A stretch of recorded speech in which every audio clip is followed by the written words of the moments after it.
Davam edirik. Süranə geçimini ipə zorladı. Yəqin ki, çoxunuz bunun mənasını anlamadınız. Amma nə qədər təəccüblü görünsə də bu sözlərin dilimizə yeni daxil olduğu deyilir.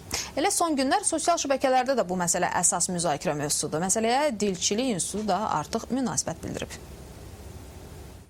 Dilimizə daxil olan yeni sözlər son günlər narahatlığa səbəb olub. Bunu sosial şəbəkələrdə yayılan paylaşımlardan da görmək mümkündür. Məsələn, sürücü qadına süranə, paltar sancağına ipəzor, çimərlik geyiminə isə qeyçim deyirlər. İndi bu sözləri birləşdirib cümlə halına gətirsək, belə çıxır ki, biz sürücü qadın çimərlik geyimini sancaqladı əvəzinə süranə qeyçimi ipəzorladı deməliyik. Qəribəsi də odur ki, bu sözlər Azərbaycan dilinə daxil edilmiş yeni sözlər başlığı altında paylaşılır. Professor Nizami Cəfərov isə iddia edir ki, bu sözlər rəsmi şəkildə dilimizə daxil edilməyib və edilə də bilməz. Azərbaycan dilinə yeni sözlərin daxil edilməsinin qaydası var. Məsələn, anə şəkilçisi sadəcə sifətə aid edilə bilər. Sözlər qulağa yatmırsa, işlənə də bilməz.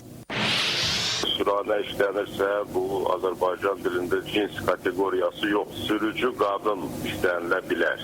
Yəni, leksik yolla yaratıla bilir cins kateqoriyası. İpəzor ümumiyyətlə yoxdur, elə bir söz yox, elə şpilka deyil. Amma söz yoxdur, o demək deyil ki, məsələn, İpəzor kimi çox belə mənasız, qayda qanuna uyğun olmayan sözü qəbul edir. Qeyçim də eyni ilə, yəni dilin qayda qanuna uyğun olan bir söz deyil. Bizdə elə o cür konstruksiya yoxdur. Bu sintaktik bir konstruksiyadır. Onun əvəzinə çimərlik paltarı deyilir ümumi şəkildə. Onsuz da öz dilimizdə danışanlara elə özümüz qəribə baxırıq. Şəhərin mərkəzində mağazalara, hətta kafe və restoranlara yolumuz düşəndə bizimlə ya rus ya da ingilis dilində danışırlar. Adama elə gəlir ki, hansısa əcnəbi ölkələrdən birindədir. İndi də yeni kimi təqdim olunan bu sözlərin ictimai fikrə yer edilməsi. Belə çıxır ki, Azərbaycan dili təhlükə altındadır. Deyəsən, həyəcan təbili çalmağın vaxtı çatıb. Əks təqdirdə dilimiz hələ çox təcavüzə məruz qalacaq.